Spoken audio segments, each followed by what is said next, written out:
Hello, friends, and welcome back to the show that is, in a word, toasty! It's only gonna get warmer because this episode of Versus features a high-flying fatal four-way of fabulous flick franchises that were somewhat forgotten by the critics.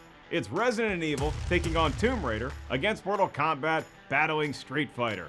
What does this quadrilogy have in common? That's right, they all won Best Picture at the Oscar.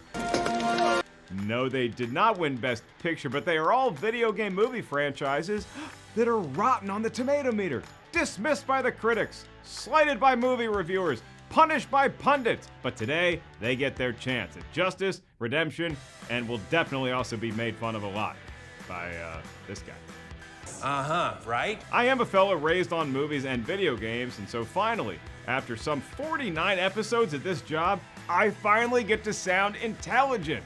14 films, 4 franchises, and here's how it all breaks down.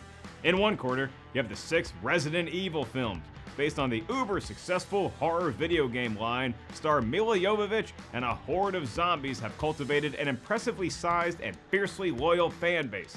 Against them is Tomb Raider, which boasts 2 A-list stars who have stepped into the globe-trotting, grave-robbing shoes of Lara Croft. Facing off with Mortal Kombat, whose now 3 feature films involve a fighting tournament in which the very fate of Earth is at stake. Is that the one with the Monstars? No, it's a different movie.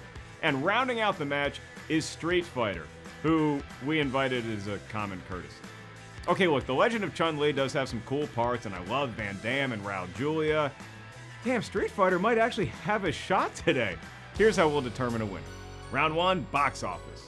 Round 2, Tomatometer / Audience Score. Round 3, characters. Round 4, best foot forward.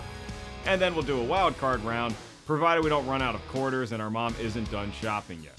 Yes, for today, we all have the same mom. She's a nice lady who takes us to Newport News, Virginia, that hotbed of pop culture known as Patrick Henry Mall, to see movies and play video games at the Tilt Arcade.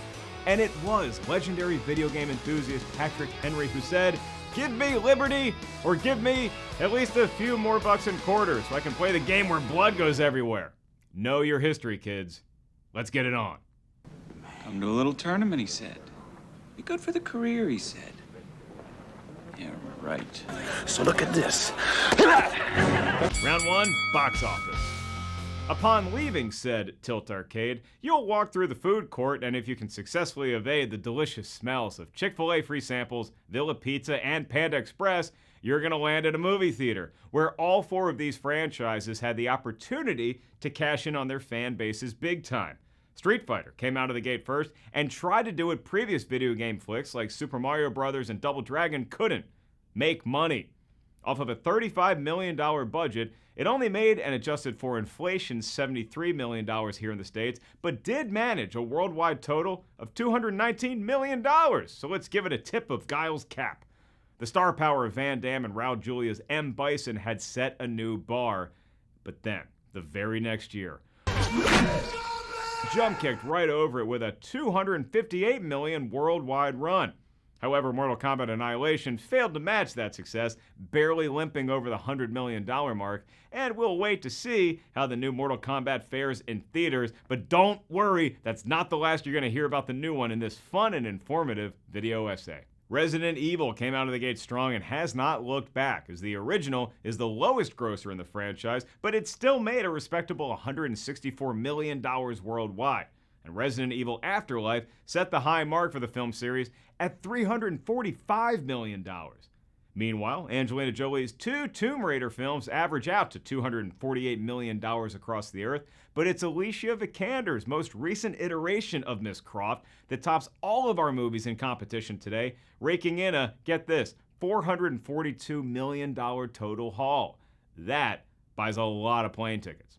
While Mortal Kombat and Street Fighter duke it out for the bronze medal in this round, the gold either goes to Tomb Raider or Resident Evil. Is it more impressive to have 3 films all dominate the box office, or to have a slate of 6 flicks that consistently do solid business? Making box office coin is what this round is all about. And although Resident Evil has a legion of loyal followers that have supported it at the cinema since 2002, Tomb Raider has been able to survive since 2001 despite a 15-year nap. Angelina gave up the title after 2003's The Cradle of Life, and it wasn't until 2018 that Vikander breathed life into the new franchise, took the skull, and ran with it. The average Resident Evil movie takes in $248 million worldwide, but only $59 million per flick here in the United States. Tomb Raider has a much more balanced ledger, as it generates an average of $123 million domestically and $318 million worldwide. I have a feeling that Resident Evil is going to be competitive in each and every round in today's matchup, but for round number 1, the winner is Tomb Raider. Thank you, Angelina. Kudos, Alicia, and hats off to the director of the 2018 version, who just happens to have the greatest name of all time, Roar Uthog. It just does not get any better than that. How do you even tell a kid named Roar that they're grounded? You can't. Roar doesn't have to make his bed. If Roar wants more allowance, Roar gets it. And his movie franchise roared into the lead, 1-0. To nothing.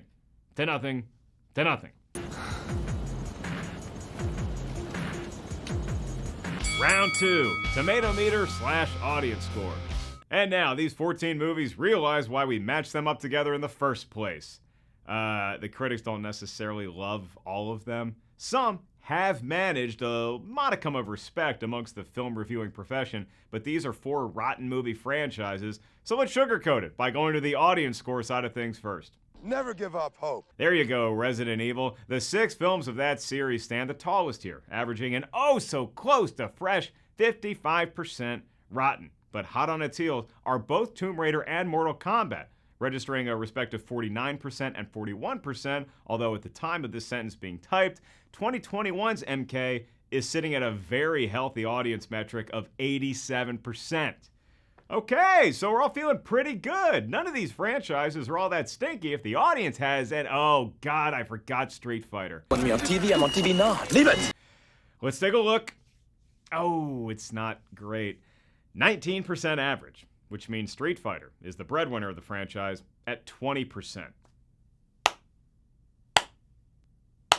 Tyson, you're on the air. As we keep an eye on the brand new Mortal Kombat, the original sets the high audience score for its series at 57%. 2018's Tomb Raider scores Sammy Hagar's Nemesis of 55%, but only Resident Evil can brag about having movies make it into fresh audience score territory. The original leads the way at 67%, and Apocalypse makes the grade with a D-, 60%. Just like my college career. What the? But enough with all of this beating around the bush. We brought y'all here because you're rotten movies. So let's get the Band-Aid ripped off. None, I repeat, none of these 14 movies we're talking about are fresh. Even the new Mortal Kombat is currently at 55%. That number could still change, but history doesn't indicate that it's a promising prognosis. Mortal Kombat Annihilation is a horrible, horrible movie, and I'm honestly surprised it made it all the way up to 2% on the tomato meter. Hey, congrats! You're only 3 points below Street Fighter: The Legend of Chun-Li. And Street Fighter from '94 is at a 10%, which makes it look like Citizen Kane. Wow. Some of these movies are really, really bad. Damn, you barbecued his ass. It's a shame because a movie like 1995's Mortal Kombat is so good, and it at least has a saving face 48% tomato meter score currently. It's only looking up at Tomb Raider, The Legend of Roar Uthog. Resident Evil has stayed consistently rotten for its entire run, but never dipping below 20% or getting beyond 40%. The final chapter, but was it though, leads the way with 37%. Apocalypse, one of the fresh movies on the audience side of things, is actually the lowest rated on the tomato meter at 20%. Once again, it appears Tomb Raider and Resident Evil are battling at a different cruising altitude. Mortal Kombat can at least fly, and Street Fighter is already on the bus to the next round. Tomb Raider narrowly edges out Resident Evil in terms of tomato meter average, winning 32% to 28%. But here comes Mila as the audience score average for Resident Evil tops all of our other franchises. And that is what's gonna just get it over the finish line to win round 2. Filmmakers whose movies end up rotten always claim that their art is for the fans, not the critics. But in the case of video game adaptations, you tend to believe it. The games set very strict parameters in which to tell a story, and the more popular the game, the less wiggle room in the sandbox. Resident Evil knows this lesson as well as any. To date, the video games have sold a combined 107 million copies since 1996. That's the best in our game here, winning the silver medal, you guessed it, Tomb Raider, which came out the very same year and has since moved 81 million units. Resident Evil ties things up in this round 2 win, and Mortal Kombat and Street Fighter are still looking for their first point. I see you, mother. Round 3, character. And here's where those classic fighting games who spawn movies of questionable quality have a good shot. It's a must-have round for both Mortal Kombat and Street Fighter. And look, say we want about Street Fighter, or just look at the Tomatometer scores again, but they have super rad characters because they were plucked directly out of one of the great video games of all time. Unfortunately, most of the character performances aren't all that memorable, save one. No, not you, JCVD. You were passable as Guile, but I still maintain Vega would have been a better role for you. I'm of course talking about Raul Julia as M. Bison, and then I will immediately plead for y'all to hear me out. Okay, so on my initial watch of the flick back when it came out, I didn't get it at all. On the contrary. The movie was a huge disappointment, and I wasn't sure why Raul would want to be that character at all. However, I decided to put myself through watching it again recently, and through a satirical lens similar to 1987's RoboCop, M. Bison is by far the best part of that movie. Why? Because he's having fun. Bisonopolis? Are you kidding me? Raul Julia leaned into the absurdist humor, and while that may not have satiated a kid fresh out of the arcade's desire for high-flying martial arts combat, as an adult comedian, it got me through the rewatch. Bison would sadly be Raul Julia's last screen appearance, and he agreed to do it. Why? Because he thought it would cement his legacy as one of the best actors of his generation, which he is? No, it's because his kids loved the video game, and knowing that he was sick, facing impossible fear and pain, he took the role to give his kids one last image of their father. Plus, Raul was a master of comedy. Go back and watch the 2 Addams Family movies from the 90s. They are note perfect. The day Bison graced your village was the most important day of your life. But I digress, and I'm sorry that I actually wanted to talk about a few films that are actually fresh in the tomato meter for a change. All right, back to Stinksville. On the subject of Tomb Raider, it's tough to compete with films that feature a gaggle of beloved heroes like your fighters or your combats. But Lara Croft, as performed by either award-winning actress, does all she can as a swashbuckling lead that can do it all, dazzle with stunts, deliver clunky dialogue like a pro, and put butts in seats. And despite an interesting but odd turn with Angelina Jolie's real daddy John Voight or a menacing Walton Goggins in 2018, it's a far cliff to fall between Lara and anyone else in those films. A similar fate dooms Resident Evil. Milla Jovovich's Alice cemented her legacy as a true action star, and the staying power of a franchise that has produced 6 profitable films since 2002 reinforces that claim. Over the course of the run, notable performances from Michelle Rodriguez, Mike Epps, Ali Larder, Ian Glenn, and many more have been turned in. But no one walking into a Resident Evil movie has room for debate over who to root for, just like the Tomb Raider flicks. And while that's not a bad thing, in the competitive world of video games, the setting is so ripe to get fans arguing over who their favorite is, particularly with your fighting games. Mortal Kombat isn't on the board yet, in part because the simplistic premise doesn't scream for multiple big screen adaptations. But in a round devoted to characters, here comes Liu Kang, Sonya Blade, Johnny Cage, and the rest of the gang. And that's just the folks that first movie wanted you to root for. But who cares what they want? I'm there to cheer on my guy Sub-Zero and to be dazzled by his arch-enemy Scorpion. See, it's like I don't care what happens in the G.I. Joe movies, but when Snake Eyes and Storm Shadow fight, I need a large popcorn and everyone else to shut the hell up. In the newest iteration, Louis Tan does a magnificent job as Cole, anchoring the action and lending a humanity to the nuttiness happening on screen. The original also utilized humor in a less spoofy way than Street Fighter to win us over. Cage, Blade, and Kang all knew the ludicrous nature of this tournament and the incredibly daunting odds they face. Sealing the deal for Mortal Kombat in this round is Christopher Lambert's batty rendition of Raiden. He is having a blast similar to Raul Julia in Street Fighter, but the cast around Lambert is also enjoying the ride and giving fans of the video game a reward for their loyalty. The characters live up to the hype. Mortal Kombat wins the round and makes it a three-way tie at the top. The fate of billions will depend upon you. Sorry. Round 4, best foot forward. In the case of Mortal Kombat and Street Fighter, this is going to be literally the case. They kick people in the face. Like, a lot. Overall, this round will sort out the best movie from each franchise and pit them against one another to see who has bragging rights to be the best of the best. Where were we? You were losing. Given all the insanity taking place in the Resident Evil world, it's admirable when they have characters make multiple appearances throughout the franchise and, actually make a cohesive story. Above all the others, this is a film series that can be accused of feeling like one long movie. But standing out from the rest of the pack for this guy is Resident Evil Apocalypse. It's curiously the lowest of the films set on the Tomatometer, but is fresh with the fans in no small part because the action is simply bonkers. Ellis literally drives a motorcycle through a church window, somehow doesn't get struck by holy lightning in the process, and sets the bar for anyone going to worship heretofore. Milla Jovovich did most of her own stunts, and it pays off in sequences like when she's hurriedly running through a building and doing some incredible acrobatics along the way.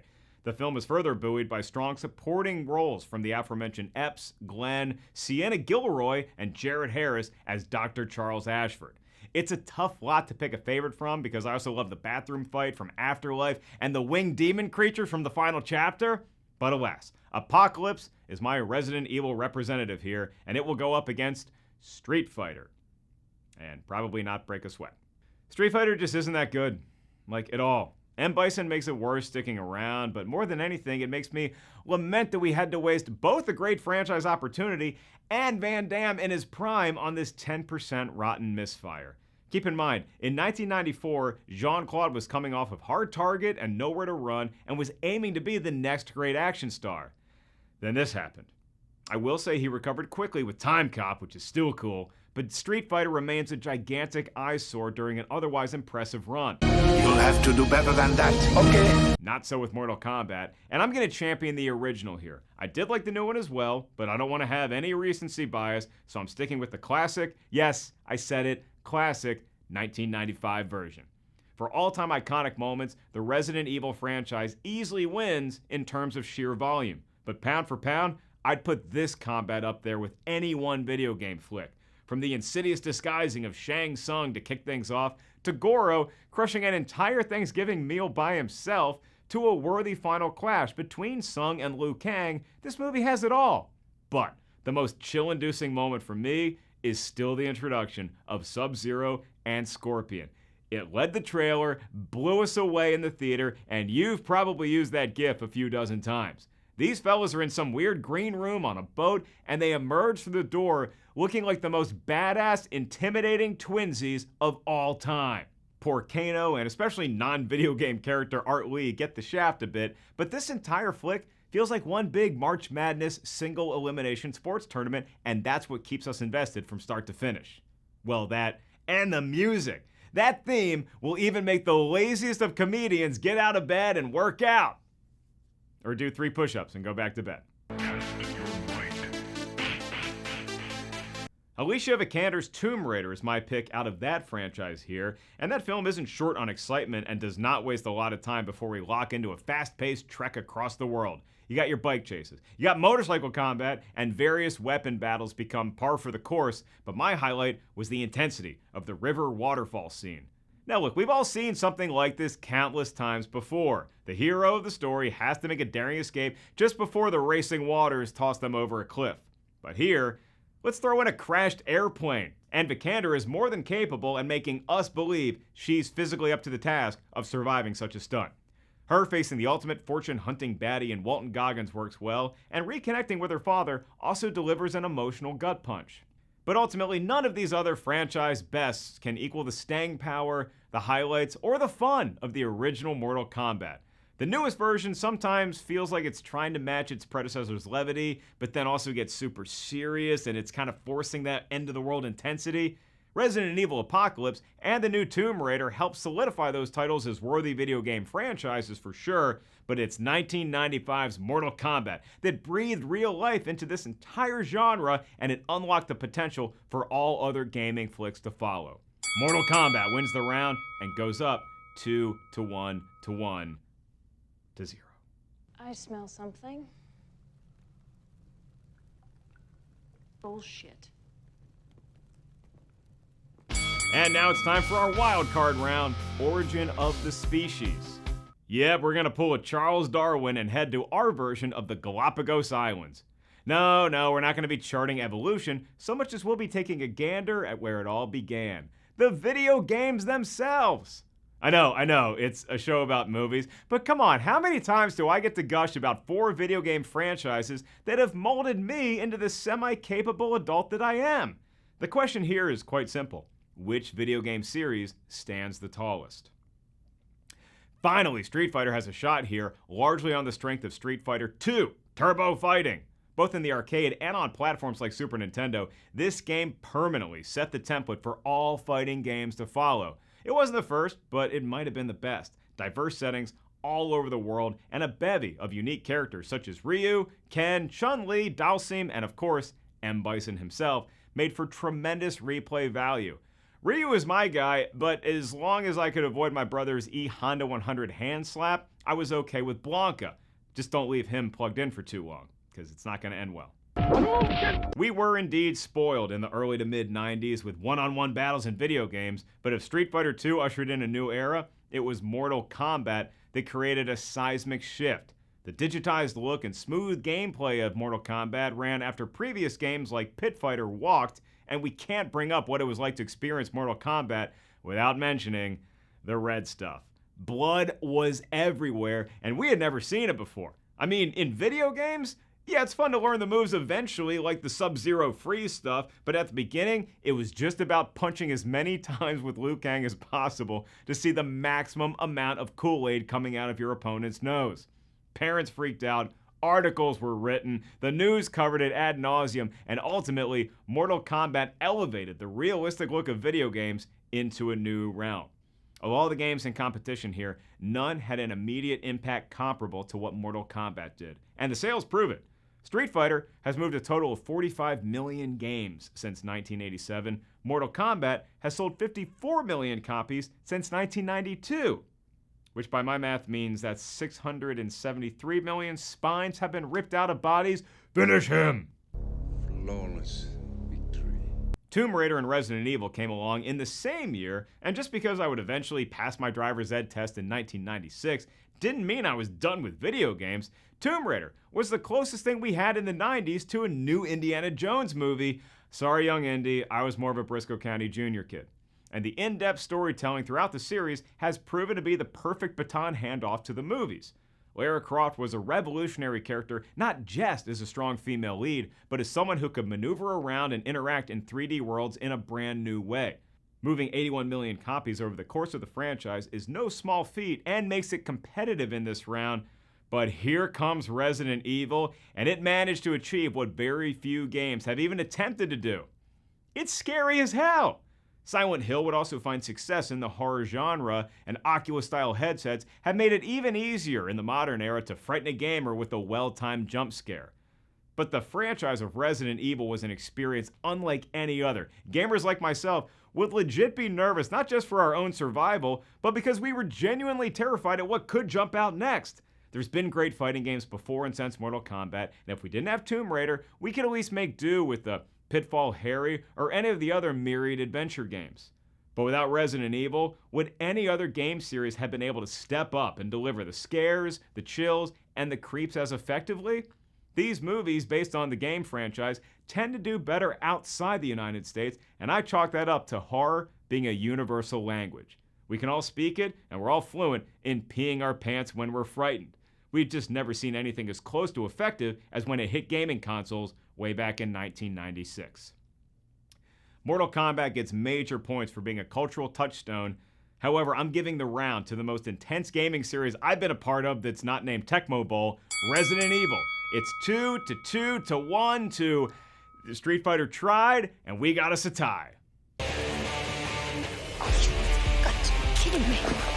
So now it's on me, your host, raised on video games and movies, to break the tie between Mortal Kombat and Resident Evil.